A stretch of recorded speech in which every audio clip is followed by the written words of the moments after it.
ಕೆಲಸ ಮಾಡಿದ್ರೆ ಅವಕ್ಕೆ ಬಂದು ಕ್ಯಾನ್ವಸ್ ಮಾಡ್ಬೇಕಂತ ಕಡೆ ಪ್ರಧಾನಮಂತ್ರಿ ಅಷ್ಟು ಕೆಲಸ ಮಾಡಿದ್ರೆ ಅವ್ರ ಯಾಕೆ ಬರ್ಬೇಕಂತ ಇಲ್ಲಿ ನಾವು ಕ್ಯಾನ್ವಸ್ ಮಾಡ್ತಾ ಇದೀವಿ. ಯಾಕಂತಂದ್ರೆ ನಮಗೆ ಇವತ್ತು ಚುನಾವಣೆ ನಡೀತಾ ಇದೆ, ನೀವು ತಪ್ಪು ತಿಳ್ಕೊಬೇಡಿ, ಚುನಾವಣೆ ನಡೀತಾ ಇದೆ. ಟಿವಿಯಲ್ಲಿ ಯಾರು ನೋಡ್ಬೇಕು ಬೆಳಗಿನ ಸುದ್ದಿ? ಈಗ ಟೀ ಎಸ್ಟೇಟ್ ನ ಹೋಗಿ ಚಪಾತಿ ಹೊಡಿತಾರೆ ಮೋದಿ ಸಾಹೇಬರು. ಅವನು ಪುಣ್ಯಾತ್ಮ ಗನ್ಮ್ಯಾನು, ಅವನು ಫ್ರೇಮ್ ಆಗಿರ್ಬಾರ್ದು ಅಂತ ಒಂದು ಮರದಿಂದ ಬಚ್ಚಿಟ್ಕೊಂಡ. ಅವನು ಪುಣ್ಯಾತ್ಮ ಫ್ರೇಮ್ ನಲ್ಲಿ ಯಾರು ಬರಬಾರ್ದು ಅಂತ ಹೇಳಿ ಆ ಬಾಡಿಗಾರ್ಡ್, ಪ್ರಧಾನಮಂತ್ರಿ ಆ ಬಾಡಿಗಾರ್ಡ್ ಹೋಗಿ ಆ ಗಿಡದಿಂದ ಬಚ್ಚಿಟ್ಕೊಂಡ. ಅವನಂತ ಪರಿಸ್ಥಿತಿ ಇರ್ಬೇಕು ನೋಡ್ರಿ. ಅಂದ್ರೆ the importance what we are trying to give today to honorable our prime minister, he is carrying 70 to 80% of press. ಅವ್ರದೇ ಬೆಳಗ್ಗಿಂದ ಸಾಯಂಕಾಲ ನೀವು ನೋಡ್ಬೇಕು. ಈಗ ಹೊಸ ಕಾನೂನು ತಂದಿದ್ದಾರೆ, ಅವ್ರ ವಿರುದ್ಧ ಸೋಷಿಯಲ್ ಮೀಡಿಯಾದಲ್ಲಿ ಇನ್ಸ್ಟಾಗ್ರಾಮ್ ನಲ್ಲಿ ನೀವೇನ ಮಾತನಾಡಿದ್ರೆ ರಾತ್ರಿ ಆ ವಿಡಿಯೋಗಳು ಡಿಲೀಟ್ ಆಗ್ತವೆ. ಯಾಕೆ ಬೇಕು? ಇಷ್ಟು ಸೂರಾದಿ ಸೂರ ಭೂಪ 56 ಇಂಚ್ ಇರ್ತಕ್ಕಂಥ ಏನು ಚೆಸ್ಟ್ ಇರ್ತಕ್ಕಂಥ ಒಬ್ಬ ಪ್ರಧಾನಮಂತ್ರಿ ಒಬ್ಬ ಯಾವ್ದೋ ಸೋಷಿಯಲ್ ಮೀಡಿಯಾದಲ್ಲಿ ಮಾಡ್ತಕ್ಕಂಥ ಹುಡುಗರದ್ದು ಯಾವ್ದನ್ನ ವಿಡಿಯೋಗಳು ಡಿಲೀಟ್ ಮಾಡ್ಬೋದಾ? ಯಾಕೆ ಡಿಲೀಟ್ ಮಾಡ್ತಾರೆ ವಿಡಿಯೋಗಳು?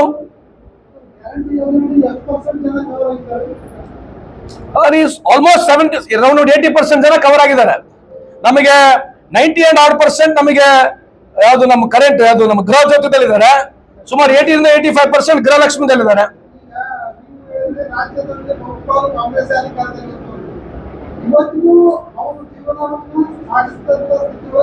ಹೌದು ಹೌದು, ಅದೇ ಹೇಳ್ತಲ್ಲ, ಕಂಪೇರ್ ಮಾಡಿ ನೋಡಿ ತೋರಿಸಿದ ನಿಮಗೆ. ಹೌದು, ಆವರೇಜ್ ಹೇಳಿದ್ದು ನಾನು ಹೇಳೋದು. ನಿಮಗೆ ಜಿಲ್ಲಾವಾರು ಕೊಡ್ತೀನಿ, ಮಾತಾಡಕ್ ಬಿಡ್ರಿ. ನಾನು ಕೊಡ್ತೀನಿ, ಹೇಳ್ದು ಕೇಳ್ರಿ. ಪರ್ ಕ್ಯಾಪಿಟಲ್ ಇನ್ಕಮ್ ಅಂತಕ್ಕಂಥದ್ದು ಸರ್ವೇ ಸಮಾನ ಸ್ಟಡಿ. ಇದು ಆದಾಯ ಅಂತಕ್ಕಂಥದ್ದು ಇದು ಯಾವುದು ಒಂದು ಮನೆಯದು ಒಂದು ಜಿಲ್ಲೆದಲ್ಲ. ಆವರೇಜ್ ಅಂದ್ರೆ ಬೆಂಗಳೂರು ಬಂದ್ರೆ ಸುಮಾರು ಪರ್ ಕ್ಯಾಪಿಟಲ್ ಇನ್ಕಮ್ 7 ಲಕ್ಷ ಇದೆ. ದಕ್ಷಿಣ ಕನ್ನಡಕ್ಕೆ ಹೋದ್ರೆ 5 ಲಕ್ಷ ಇದೆ. ನಿಮ್ ಬಾಗಲಕೋಟೆ 2,60,000 ಇದೆ. ಬಿಜಾಪುರ ಹೋದ್ರೆ 1,60,000 ಇದೆ. ಲೋಯೆಸ್ಟ್ ಇರ್ತಕ್ಕಂಥದ್ದು ಗುಲ್ಬರ್ಗ 1,45,000 ಇದೆ. ಇದನ್ನೆಲ್ಲ ಆವರೇಜ್ ಸೇರಿದ್ರೆ ಪರ್ ಕ್ಯಾಪಿಟಲ್ ಇನ್ಕಮ್ 2 ಲಕ್ಷ ಇದೆ ಕರ್ನಾಟಕ. ಇದೆಲ್ಲ ಕೊಟ್ಟಿದ್ದಕ್ಕೆ ಅಲ್ಲಿ ಬಂದಿರೋದು. ಇದೆಲ್ಲ ಕೊಟ್ಟಿದ್ದಕ್ಕೆ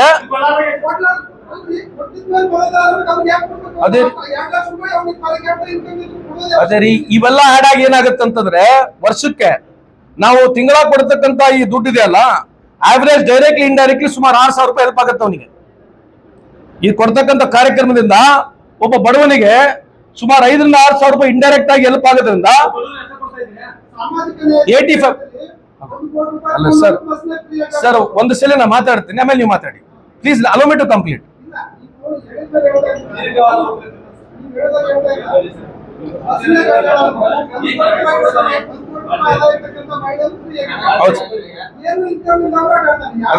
ಅದೇ ಸರ್, ಈಗ ಕೆಲವು ಟೈಮು ಕಾನ್ಶಿಯಸ್ ಇರ್ಬೇಕು ಅಂತಾರೆ ಸೊಸೈಟಿನಲ್ಲಿ. ನಾವು ಕಾನ್ಶಿಯಸ್ ಇರ್ಬೇಕು. ಕೆಲವು ಹೆಣ್ಮಕ್ಳು ಹಂಗೆ ಯೂಸ್ ಮಾಡ್ತಿದ್ರೆ ಅದಕ್ಕೆ ನಾನೇನು ಮಾತಾಡಕ್ ಬರಲ್ಲ. ಅಲ್ರಿ ಅಲ್ರಿ ಆಯ್ತ್ರಿ, ಆಯ್ತ್ರಿ. ಅಲ್ರಿ ನನ್ನ ಪ್ರಕಾರ ಕೋಟಿ ದುಡಿತಕ್ಕಂಥ ಹೆಣ್ಮಕ್ಳು ಯಾರು ಜನರಲ್ ಆಗಿ ಇರ್ಬೋದು, ನೀವ್ ಹೇಳಿದ್ರೆ ರಜೆ ಇರ್ಬೋದು, ಕೋಟಿಗಟ್ಟಲೆ ದುಡಿತಕ್ಕಂಥ ಹೆಣ್ಮಕ್ಳು ಬಸ್ಸಲ್ಲಿ ಪ್ರಯಾಣ ಮಾಡ್ತಕ್ಕಂಥ ಕಮ್ಮಿ ಅಂತ ನನ್ನ ಅಭಿಪ್ರಾಯ. ನೀವ್ ಹೇಳಿದ್ರೆ ಸರಿನೂ ಇರ್ಬೋದು. ಹವರ್ ಇವತ್ತು ಅವರು ಆ ರೀತಿ ತಿರುಗಾಡ್ತಾ ಇದ್ರೆ ಅದಕ್ಕೆ ನಾನು ಇಲ್ಲಿ ಉತ್ತರ ಕೊಡಕ್ ಬರೋದಿಲ್ಲ. ನಾನು ಸಾರ್ವಜನಿಕರು ನಾವು ಮಾಡಿರ್ತಕ್ಕಂಥ ಕಾರ್ಯಕ್ರಮ ಬಗ್ಗೆ ಮಾತಾಡ್ತೀವಿ. ಬಾಗಲಕೋಟೆ ಜಿಲ್ಲೆಯಲ್ಲಿ ನಿಮ್ಮ ಉಚಿತ ಬಸ್ಸಲ್ಲಿ 3,11,00,000 ಜನ ಪ್ರಯಾಣ ಮಾಡಿದ್ದಾರೆ ಅಂತ ಹೇಳ್ತಾರೆ. ರೀತಿ ವಿದ್ಯಾರ್ಥಿಗಳಿಗೆ ಎಷ್ಟು ಸಮಸ್ಯೆ ಇದೆ.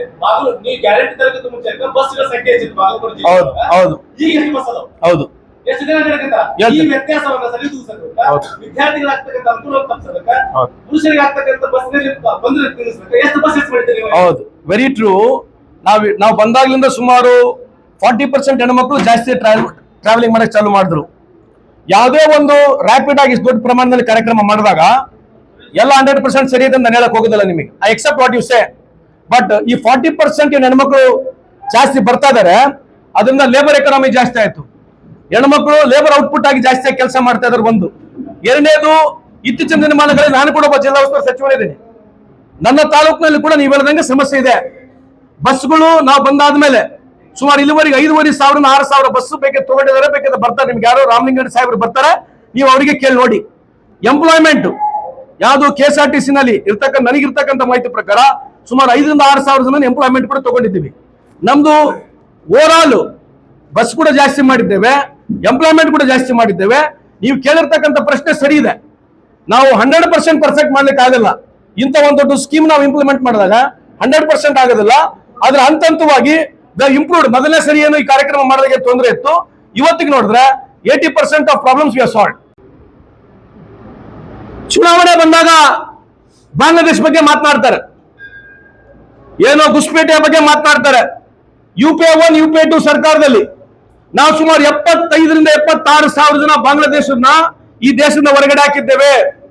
ಇದು ನಾನು ಹೇಳ್ತಕ್ಕಂಥ ಮಾತಲ್ಲ, ಪಾರ್ಲಿಮೆಂಟ್ ಇರ್ತಕ್ಕಂಥ ಡಾಕ್ಯುಮೆಂಟ್ಸ್. ಇದು ಕೇಂದ್ರ ಸರ್ಕಾರ ಉತ್ತರ ಕೊಟ್ಟಿರ್ತಕ್ಕಂಥ ಡಾಕ್ಯುಮೆಂಟ್.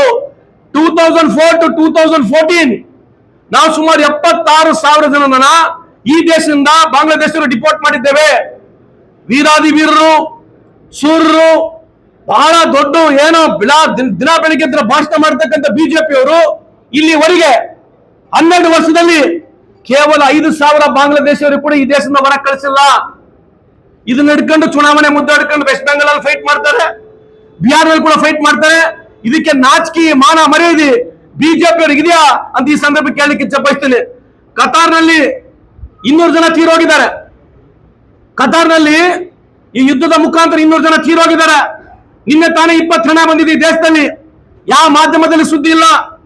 20 ಹಣ ಈ ದೇಶದಲ್ಲಿ ಬಂದ್ರೆ ನಮ್ಮ ವಿಶ್ವಗುರು ಪ್ರಧಾನಮಂತ್ರಿ ನರೇಂದ್ರ ಮೋದಿ ಸಾಹೇಬರು ಅಸ್ಸಾಂನಲ್ಲಿ ಹೋಗಿ ಆ ಇರ್ತಕ್ಕಂಥ ಹೆಣ್ಮಕ್ಳ ಜೊತೆ ಟೀ ಡ್ಯಾನ್ಸ್ ಮಾಡ್ತಾ ಇದ್ದಾರೆ.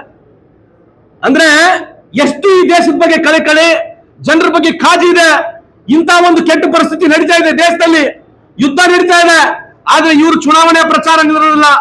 ಕೇರಳದಲ್ಲಿ ಹೋಗೋದು, ಅಲ್ಲಿ ಹೋದ ತಕ್ಷಣ ಲುಂಗಿ ಹಾಕೊಂಡ್ಬಿಡೋದು, ತಮಿಳುನಾಡಿಗೆ ಹೋದ್ರೆ ಲುಂಗಿ ಹಾಕೊಳ್ಳೋದು, ಗುಜರಾತಿಗೆ ಬಂದ್ರೆ ಪೇಟ ಹಾಕೊಂಡ್ಬಿಡೋದು, ಪಂಜಾಬಿಗೆ ಹೋದ್ರೆ ಟರ್ಮನ್ ಹಾಕೊಂಡ್ಬಿಡೋದು, ಮಣಿಪುರಿಗೆ ಹೋದ್ರೆ ಆ ಲೋಕಲ್ ಡ್ರೆಸ್ ಹಾಕೊಳ್ಳೋದು, ಬರೇ ಡ್ರೆಸ್ಸು ಪ್ರಚಾರ ಇಂಥ ಒಂದು ಗಿಮಿಕ್ಸ್ ಬಿಟ್ರೆ ಪ್ರಧಾನಮಂತ್ರಿಯವರು ಇವತ್ತೇನು ನಮಗೆ ನಮ್ಮ ಸಿದ್ದರಾಮಯ್ಯ ಸಾಹೇಬ್ರ ಬಗ್ಗೆ ನೀವು ಮಾತನಾಡ್ತಾ ಇದ್ದೀರಿ. 12 ವರ್ಷ ಆಗೈತೆ. ನಮ್ಮ ವಿಶ್ವಗುರು ದಯಮಾಡಿ ಒಂದು 5 ನಿಮಿಷದಲ್ಲ ಪ್ರೆಸ್ ಮೀಟ್ ಮಾಡ್ಸಕ್ ಹೇಳಿ ಬಿಜೆಪಿ ಅವರಿಗೆ. ಯಾಕೆ ನಮ್ಮ ದೇಶದ ಪ್ರಧಾನಮಂತ್ರಿ 5 ನಿಮಿಷ ಪ್ರೆಸ್ ಮೀಟ್ ಮಾಡಬಾರ್ದು, ಇದ್ರ ಬಗ್ಗೆ ನಾವು ಯಾಕೆ ಕೇಳಬಾರ್ದು ಅಂತಕ್ಕಂಥದ್ದು ಪ್ರಶ್ನೆ ನಮ್ಮಲ್ಲಿ ಕೊಡ್ತಾ ಇದೆ. ಅದಕ್ಕೆ ಬಿಜೆಪಿಯ ಮುಖಂಡರಲ್ಲಿ ಮನವಿ ಮಾಡ್ತಕ್ಕಂಥದ್ದು, ನೀವೇನು ಕೇವಲ ಮುಸಲ್ಮಾನ, ಬಾಂಗ್ಲಾದೇಶ, ಪಾಕಿಸ್ತಾನ, ಅಫ್ಘಾನಿಸ್ತಾನ ಈ 4 ಬಿಟ್ರೆ ಇವತ್ತು ಚುನಾವಣೆ ಮುದ್ದೆ ಏನಿದೆ ತಾವು ಯೋಚನೆ ಮಾಡಿ ನೋಡಿ. ಇನ್ನಾದ್ರೂ ಎಲ್ಲಾ ಚುನಾವಣೆಗಳಲ್ಲಿ ಈ ಮುದ್ದೆಗಳು ಬಿಟ್ರೆ ಬೇರೆ ಯಾವ್ದು ಪ್ರಗತಿಪರ ಮಾತನಾಡೋದಿಲ್ಲ. ಇವತ್ತು ಉದಾಹರಣೆ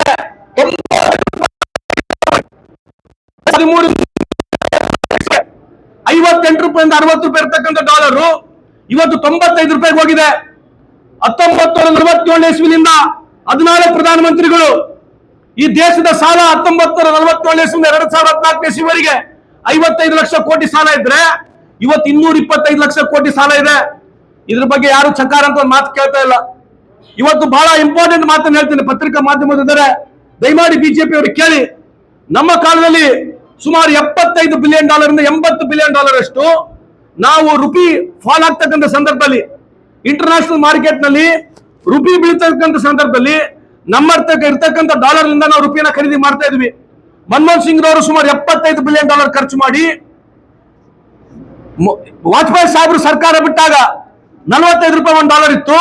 ನಾವು 10 ವರ್ಷದಲ್ಲಿ 58 ರೂಪಾಯಿನಲ್ಲಿ ಬಿಟ್ಟುಕೊಟ್ವಿ. $75 ಬಿಲಿಯನ್ ನಾವು ಖರ್ಚು ಮಾಡಿ, ಯಾವಾಗ ರುಪಿ ಫಾಲ್ ಆಗ್ತದ ಸಂದರ್ಭದಲ್ಲಿ ಡಾಲರ್ ಖರ್ಚು ಮಾಡಿದ್ವಿ. ಇವತ್ತು ಕೇಂದ್ರ ಸರ್ಕಾರ $200 ಬಿಲಿಯನ್ ಖರ್ಚು ಮಾಡಿದೆ. ಇದು ದೇಶದ ರೊಕ್ಕ, ಇದ್ಯಾವ ಬಿಜೆಪಿ ರೊಕ್ಕಲ್ಲ ಇದು. ಇಂಥ ಪ್ರಶ್ನೆಗಳಿಗೆ ಉತ್ತರ ಕೊಡೋದಿಲ್ಲ. ಅದೇ ಪಾಕಿಸ್ತಾನ, ಮುಸಲ್ಮಾನ, ಬಾಂಗ್ಲಾದೇಶಿ ಇವರು ಹಿಂದೂಗಳಿಗೆ ಮೋಸ ಮಾಡಿ, ಈ ದೇಶದ ಹಿಂದೂಗಳಿಗೆ ಮೋಸ ಮಾಡಿ, ಹಿಂದೂ ಯುವಕರಿಗೆ ಮೋಸ ಮಾಡಿ, ದಾರಿ ತಪ್ಪಿಸಿ ಇವ್ರ ಮಕ್ಕಳುಗಳು ಎಲ್ಲ ಅಮೆರಿಕ, ಬ್ರಿಟನ್, ಫ್ರಾನ್ಸು, ಇಟ್ಲಿಯಲ್ಲಿ ಇವ್ರ ಮಕ್ಕಳು ಹೋಗ್ತಾರೆ. ಯಾರು ದಿನ ಬೆಳಿಗ್ಗೆ ಭಾಷಣ ಮಾಡಿ ಹಿಂದೂದ ಬಗ್ಗೆ ಬಹಳ ಪ್ರಚಾರವನ್ನು ಕೊಡ್ತಾ ಇದ್ದಾರೆ. ಇವ್ರ ಮಕ್ಕಳ ಮೇಲೆ ಯಾವುದೋ ಒಂದು ಕೇಸ್ ಇಲ್ಲ. ಬಿಜೆಪಿ ಮುಖಂಡರು, ಕೇಂದ್ರದ ಸಚಿವರ ಮಕ್ಕಳುಗಳು ಎಲ್ಲರೂ ಯಾರು ಈ ದೇಶದ ಸಿಟಿಜನ್ಶಿಪ್ ಕೂಡ ಇಲ್ಲ. ಯಾರು ಜೈಶಂಕರ್ ಸಾಹೇಬರು ಬಹಳ ದೊಡ್ಡ ಭಾಷಣ ಮಾಡ್ತಾರೆ, ಅವ್ರ ಮಕ್ಕಳು ಈ ದೇಶದ ಸಿಟಿಜನ್ಶಿಪ್ ಇಲ್ಲ. ಅಜಿತ್ ಡೋಭಾಲ್ ಅವ್ರೇನು ಬಹಳ ದೊಡ್ಡ ಭಾಷಣ ಮಾಡ್ತಾರೆ, ಅವ್ರ ಮಕ್ಕಳು ಈ ದೇಶದ ಸಿಟಿಜನ್ಶಿಪ್ ಇಲ್ಲ. ಬಹಳಷ್ಟು ಮುಖಂಡರುಗಳು ದಿನ ಬೆಳಿಗ್ಗೆ ಭಾಷಣ ಮಾಡ್ತಾರೆ, ಸಂಸ್ಕೃತಿ ಕಲಿಬೇಕು, ಸಂಸ್ಕೃತಿ ಕಲಿಬೇಕು, ಹಿಂದುತ್ವ ಬಗ್ಗೆ ಮಾತನಾಡ್ತಾರೆ. ಇವ್ರ ಮಕ್ಕಳು ಎಲ್ಲರೂ ಬೇರೆ ದೇಶದಲ್ಲಿ ಸಿಟಿಜನ್ಶಿಪ್ ಇದೆ, ಬೇರೆ ದೇಶದಲ್ಲಿ ಇವ್ರ ಮಕ್ಕಳು ಓದ್ತಾರೆ. ಇಲ್ಲಿ ನಮ್ಮ ಹಿಂದೂ ಮಕ್ಕಳು ದಿನ ಬೆಳಿಗ್ಗೆ ಬದಲಾಡಬೇಕು, ಕೇಸ್ಗಳಲ್ಲಿ ಇರಬೇಕು. ಇವರು 12 ವರ್ಷದಲ್ಲಿ ಮಾಡಿರ್ತಕ್ಕಂಥ ಕಾರ್ಯಕ್ರಮಗಳು ಎಲ್ಲಾ ಹಿಂದೂ ಸಮಾಜಕ್ಕೆ ಮೋಸ ಮಾಡಿ ಇವರು ಅಧಿಕಾರಕ್ಕೆ ಬಂದು ಈ ದೇಶವನ್ನು ಲೂಟಿ ಹೊಡೆದಿರ್ತಾರೆ. ಈ ಸಂದರ್ಭ ಕೇಳಕ್ಕೆ ಇಚ್ಛೆ ಬಯಸ್ತೇನೆ ನಿಮಗೆ.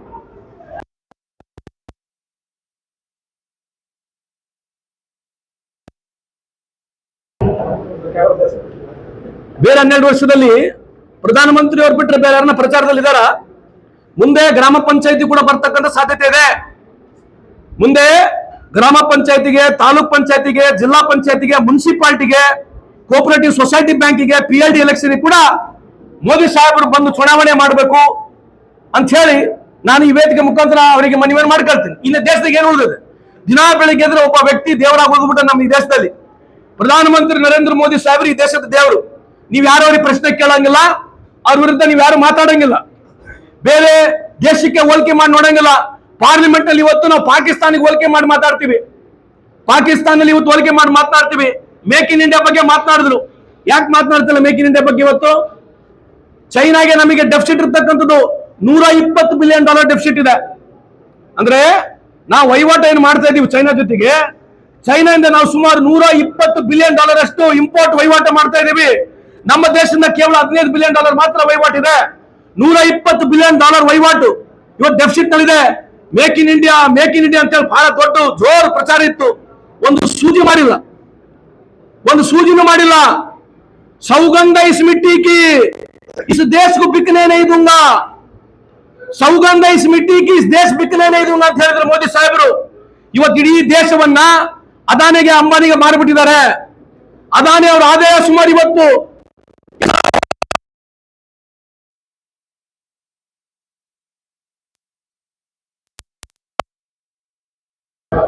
ಅದಾನಿ ಅವರು ಒಂದು ಗುಂಡು ಪಿನ್ನು ಮಾಡಿಲ್ಲ, ಒಂದು ಸೂಜಿನೂ ಮಾಡಿಲ್ಲ. ಇವತ್ತು ಅವರ ಆದಾಯ 15 ಲಕ್ಷ ಕೋಟಿ ವಹಿವಾಟು ಆಗಿರ್ತಕ್ಕಂಥದ್ದು ಕಾರಣ ಏನಂತಂದ್ರೆ ಇಡೀ ಎಲ್ಲದು ಪೋರ್ಟ್ಗಳು ಅವ್ರದೇ, ಏರ್ಪೋರ್ಟ್ ಅವ್ರದೇ, ರೈಲ್ವೆ ಅವ್ರದೇ, ಇನ್ಫ್ರಾಸ್ಟ್ರಕ್ಚರ್ ಅವ್ರದೇ, ಕೋಲ್ ಮೈನಿಂಗ್ ಅವ್ರದೇ. ಈಗ ಮೊನ್ನೆ ಹೊಸದಾಗಿ ಒಂದು ಕಾನೂನನ್ನು ಮಾಡಿದ್ದಾರೆ. ಬೇರೆ ದೇಶದಲ್ಲಿ nuclear reactor, nuclear power plant ನಮ್ಮ ದೇಶ ಮಾಡ್ತಾ ಇತ್ತು. ಈಗ ಕಾನೂನನ್ನು ತಂದು ಬದಲಾವಣೆ ಮಾಡಿ ಪ್ರೈವೇಟ್ ಸೆಕ್ಟರ್ ಕೊಡ್ತಾ ಇದ್ದಾರೆ. ಈ ದೇಶದ ಪ್ರಧಾನಮಂತ್ರಿ ಅವರು, ಇವರೊಬ್ಬರೇ ಒಬ್ರು ಪ್ರಧಾನಮಂತ್ರಿ, ದಯಮಾಡಿ ಕೇಳಿಸ್ಕೊಳ್ಳಿ. ನೆಹರು ಸಾಹೇಬರು 33 PSU ಕಂಪನಿಗಳು ಮಾಡಿದ್ರು, ಇಂದಿರಾ ಗಾಂಧಿ 66 ಮಾಡಿದ್ರು, ರಾಜೀವ್ ಗಾಂಧಿ ಅವರು 20 ಚಿಲ್ಲರ ಮಾಡಿದ್ರು, ನಮ್ಮ ವಾಜಪೇಯಿ ಸಾಹೇಬರು 17 ಚಿಲ್ಲರ PSU ಕಂಪನಿಗಳು ಮಾಡಿದ್ರು, ಮನಮೋಹನ್ ಸಿಂಗ್ ಅವರು 23 PSU ಕಂಪನಿಗಳು ಮಾಡಿದ್ರು. ಆದ್ರೆ ಇವರೊಬ್ಬರೇ ವಿಶ್ವಗುರು, ಒಂದು PSU ಕಂಪನಿ ಮಾಡಿಲ್ಲ, 23 PSU ಕಂಪನಿಗಳು ಮಾಡಿದ್ದಾರೆ. 23 PSU ಕಂಪನಿಗಳು ಮಾಡಿರ್ತಕ್ಕಂಥ ವಿಶೇಷತೆ ಯಾವುದೋ ಒಬ್ಬ ಪ್ರಧಾನಮಂತ್ರಿಗಿದ್ರೆ ಅದು ನರೇಂದ್ರ ಮೋದಿ ಸಾಹೇಬರಿಗಿದೆ. ಇದು ದೇಶದ ಪ್ರಶ್ನೆಗಳು, ಇವ್ನು ಯಾರು ಕೇಳಂಗಿಲ್ಲ, ಇವ್ ಯಾರು ಪ್ರಚಾರಕ್ಕೆ ಬರದೇ ಇಲ್ಲ. ಕೇಳಿದ್ರು ಯಾರು ಆರ್ಕೆ ಉತ್ತರ ಕೊಟ್ಟು ಹೋಗ್ತಾರೆ. ಏನ್ ಮಾಡ್ಬೇಕೀಗ? ಇವ್ರು ಕೇಳಿದ ಪ್ರಶ್ನೆಗಳು ಕೇಳ್ಯಾರು, ಯಾರು ಮಾಧ್ಯಮದವರು ಸಿಗೋದಿಲ್ಲ. ಅವ್ರೊಂದು ಪ್ರೆಸ್ ಮೀಟ್ ಮಾಡೋದಿಲ್ಲ. ಈ 12 ವರ್ಷದಲ್ಲಿ ಯಾವ ಸಚಿವರು ಅವ್ರವ್ರ ಇಲಾಖೆ ಪ್ರೆಸ್ ಮೀಟ್ ಮಾಡಿದಾರೆ ಕೇಳಿ ನೋಡಿ.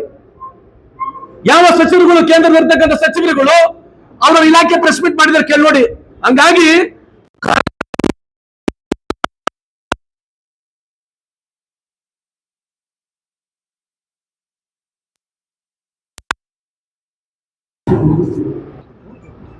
how can I speak, you tell me? Come on, carry it, carry it.